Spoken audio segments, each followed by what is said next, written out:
দাদা, আমরা কোথায় যাচ্ছি? আমার কথাটা শুনে জবাবে দাদা বললেন, উত্তরপাড়ায়।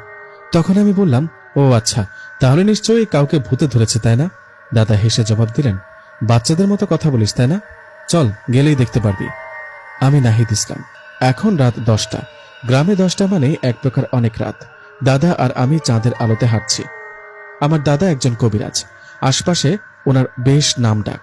আমার জিন ভূত তাড়ানো দেখতে ভালো লাগে, তাই আমি দাদার সাথে চলে যাই যেখানে দাদাকে ডাকা হয়। তেমনি একটা ঘটনার জন্য আমরা যাচ্ছি উত্তরপাড়ায়। যাই হোক, কিছুক্ষণ পর আমরা পৌঁছে গেলাম সেই বাড়িতে। সেখানে গিয়ে দেখি একটা মেয়েকে 2-3 জন মিলে ধরে রেখেছে। মেয়েটা চিৎকার করছে। সেখানে সবাই বলাবলি করছে কালি ধরেছে মেয়েটাকে। আমরা সেখানে পৌঁছানোর সাথে সাথে সেই মেয়েটা দাদার উদ্দেশ্য করে রেগে চিৎকার করে বলতে লাগলো, তুই তুই কেন এখানে? তুই আমার কিছুই করতে পারবি না। যা, চলে যা। তোর মতো কবিরাজ আমার চুলও ছিঁড়তে পারবে না। কথাটা শুনে দাদা মেয়েটার গালে একটা থাপ্পড় মারে। থাপ্পড়টা দেবার সাথে সাথে মেয়েটা জ্ঞান হারিয়ে মাটিতে পড়ে যায়। তখন সবাই ভয়ে মেয়েটার দিকে তাকিয়ে থাকেন, মেয়েটা আবার মারা গেল না তো। তখন দাদা বললেন, কেউ ভয় পাবেন না, মেয়েটার শরীর থেকে জিনটা চলে গেছে। এই বলে দাদা বলেন, আমাকে কেউ এক গ্লাস পানি দেন। দাদার কথা মতো একজন পানি নিয়ে আসেন। দাদা সেই পানিতে দোয়া কালাম পরে ফুঁ দেন, আর সেই পানি মেয়েটার শরীরে ছিটাতেই মেয়েটা জ্ঞান ফেরে। জ্ঞান ফেরার পর দাদা চেষ্টা করেন মেয়েটার শরীরে জিনটাকে হাজির করতে। কিছুক্ষণ পর জিনটা হাজির হন। হাজির হবার পর অনেকভাবে দাদাকে গালিগালাজ শুরু করে আর ভয় দেখান। কিন্তু দাদা তাতে কোনো ভয় না পেয়ে জিনটাকে বলে মেয়েটাকে ছেড়ে চলে যেতে। কিন্তু কোনোভাবে জিনটা ছেড়ে চলে যেতে রাজি হচ্ছিল না। বেশ কিছুক্ষণ এভাবে জিনটার সাথে দাদার তর্ক বিতর্ক হয়। অবশেষে দাদা কোনো উপায় না পেয়ে জিনটাকে বোতলে বন্দি করেন। যাই হোক, সেখানে দাদা সবাইকে বলে, আল্লাহ রহমতে আপনাদের মেয়ে সুস্থ হয়ে উঠবে, এখন থেকে আর কোনো সমস্যা হবে না। এই বলে আমরা বাসার দিকে রওনা শুরু করলাম। রাত তখন 12টা। বাড়ির দিকে হাঁটছি। দাদা বলল, এটা ছাড়া কোনো উপায় ছিল না। আমি বললাম, এতে তোমার কোনো সমস্যা হবে না? দাদা বলল, সমস্যা বলতে সবসময় তো হয় না। অনেক সময় হয় কি যে খারাপ জিনটাকে মেরে ফেলি বা বোতলে বন্দি করি, তার আত্মীয়র কেউ আক্রমণ করে আমার উপর, কিন্তু আল্লাহ ঠিকই রক্ষা করেন আমাকে। ও আচ্ছা, তাই? আমি তো তোমার সাথে সাথে থাকি, এতে কি আমার কোনো সমস্যা হতে পারে? হতে পারে। শুধু তোর সাথে না, আমার পরিবারের যে কারোর সাথে সমস্যা হতে পারে। তাই তো আমি আমাদের বাড়িটা বন্ধ করে রাখি আর সবার শরীর বন্ধ করে রাখি। তোর কোমরে যে তাবিজটা আছে সেটা কখনো খুলবি না, মনে রাখবি। যতই বিপদ আসুক এই তাবিজটা খুলবি না। ঠিক আছে, কিন্তু কি আছে এমন এই তাবিজে? এটা খুললে কি হবে? সময় হলে জানতে পারবি। এখন হাট, রাত অনেক হয়েছে। দাদার কথা শুনে বললাম, দাদা, এই রাস্তা দিয়ে ঘুরে না গিয়ে ছোট রাস্তা দিয়ে যাই, তাহলে তো তাড়াতাড়ি বাড়িতে পৌঁছাতে পারবো, তাই না? দাদা বলল, কোন রাস্তা দিয়ে যাবার কথা বলছিস? পরীর দিকের পাশ দিয়ে চলো যাই। না, ওদিক দিয়ে যাওয়া যাবে না। আমি বললাম, কেন? কবিরাজ হয়ে কি ভয় পাও নাকি? আচ্ছা দাদা, পরীর দিঘির কথাটা কতটুকু সত্য? আসলে কি সেই দিঘিটা পরীদের? দাদা বলল, না, কিন্তু সেই দিঘির পাড়ে যে পুরনো গাছগুলো আছে সেখানে কিছু জিন বাস করে।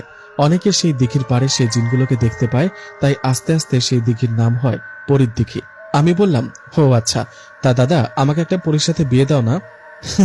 তাই নাকি? এত শখ, দুনিয়াতে এত মানুষ থাকতে পরী কেন শুনি? তারা দেখতে সুন্দর আর উঠতে পারে, আমিও তাদের সাথে উড়ে বেড়াবো। হয়েছে, এগুলো মিছে স্বপ্ন আর দেখতে হবে না তোর। হাঁট তাড়াতাড়ি। দাদার কথায় আর কথা না বাড়িয়ে হাঁটতে লাগলাম। কিছুক্ষণ হাঁটার পর আমি কেন জানি পেছনে ফিরে তাকাই। পেছনে তাকাতে দেখলাম আমার থেকে কয়েক হাত দূরে খুব সুন্দরী একটা মেয়ে দাঁড়িয়ে আছে, অপরূপ সুন্দরী। আমি মেয়েটাকে দেখে দাদুকে বললাম, দাদু দেখো, আমাদের পেছন পেছন একটা মেয়ে আসছে। আমার কথা শুনে দাদা পেছনে ফিরে তাকান, তাকিয়ে আমাকে বলেন, কই, এখানে তো কেউ নেই। কিন্তু আমি একটু আগে পেছনে একটা মেয়েকে দেখেছি। দাদা আমার দিকে তাকিয়ে হা হা করে হাসতে হাসতে বললেন, পরী তোর পিছু নিয়েছে মনে হয়। কি জানি কোনো পরী তোকে পছন্দ করলো কিনা। দাদার কথা শুনে বললাম, মজা করো না তো দাদা, চলো বাড়ি চলো। এই বলে বাড়িতে চলে গেলাম। পরের দিন সন্ধ্যাবেলা দাদা আমার রুমে আসলো। দাদাকে দেখে বললাম, দাদা আসছো? আমি তোমার কাছে যেতে চাইলাম। কেন রে, আমার কাছে কেন? কাল রাতে একটা স্বপ্ন দেখেছি, একটা মেয়ে আমাকে ডাকছে। ও কি আসলে মেয়ে নাকি পরী কিছুই বুঝতে পারিনি। তাই নাকি? ঘুমানোর আগে দোয়া পড়ে ঘুমাবি, বুঝলি? তাহলে এসব উল্টাপাল্টা স্বপ্ন আর দেখবি না। আরেকটা কথা তোকে বলতে আসলাম। কি কথা দাদা? আমি একজন নামকরা কবিরাজ, তুই আমার নাতি, অথচ তুই কবিরাজি করতে পারিস না। তাই আমি তোকে চাই কবিরাজি শেখাতে। না না, আমি তোমার মতো কবিরাজি করতে পারবো না, এটা আমাকে দিয়ে হবে না। আমি জিন ভূত দেখে ভয় পাই। আরে বোকা, কবিরাজি শিখলে তোকে আর জিন দেখে ভয় পেতে হবে না, ওরাই তোকে দেখে ভয় পাবে। তবুও আমার ইচ্ছা নাই। ওর সাথে বিয়ে দিবা নাকি তাই বলো। কবিরাজি শেখ, তাহলে পরি এমনিতে তোর কাছে এসে ধরা দিবে। তখন বিয়ে করবি নাকি প্রেম করবি সেটা তোর ইচ্ছে। তাই নাকি? মজা করছো তাই না? না। আচ্ছা, কবিরাজি শিখে তুই নিজেকে তো রক্ষা করতে পারবি তাই না? মানুষের বাড়িতে নাই বা গেলি। তাও ঠিক। আচ্ছা ঠিক আছে, আমি রাজি। আমি রাজি হওয়ায় দাদা আমাকে কবিরাজি শেখাতে শুরু করলেন। বেশ কিছুদিন আমি কবিরাজি শিখলাম, দোয়া কালাম মুখস্থ করলাম। কিছুদিন পর আমাদের কাছে একটা লোক আসলেন। লোকটা এসে দাদাকে বললেন তাদের বাড়িতে একটা বাচ্চা মেয়ের সাথে সমস্যা হচ্ছে। লোকটাকে দেখে দাদা বললেন, বাচ্চাটাকে আর সমস্যাটা কি একটু কি বলবেন? তখন লোকটা কান্না করতে করতে বলল, আমার 4টা বাচ্চা, মেয়ে 3টা বড় আর ছেলেটা ছোট, বয়স মাত্র 6 মাস। জন্মের পর ছেলেটার সাথে কিছু না কিছু ঘটছে। কিছুদিন ধরে ছেলেটা ওর মায়ের বুকের দুধ খাচ্ছে না, শুধু কান্না করছে। ডাক্তার দেখিয়েছে কিন্তু কিছুতেই সুস্থ হচ্ছে না। পরে উপায় না পেয়ে মসজিদের ইমামকে দেখিয়েছি। আমার ছেলেটাকে উনি দেখেই বললেন ওর সাথে সমস্যা আছে, ভালো কোনো হুজুর বা কবিরাজের কাছে যান, ছেলের অবস্থা ভালো না।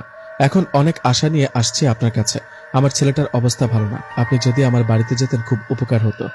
লোকটার কথাগুলো শুনে খারাপ লাগলো, এত ছোট বাচ্চার সাথে এসব ঘটনা ঘটছে।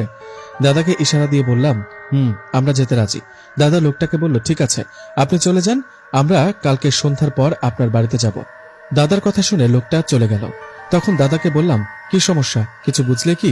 এত ছোট বাচ্চার সাথে কি কোনো সমস্যা হতে পারে? জবাবে দাদা বললেন, হতে পারে। এমনও হতে পারে তার পরিবারের কারোর জন্য তার উপর সমস্যা হচ্ছে।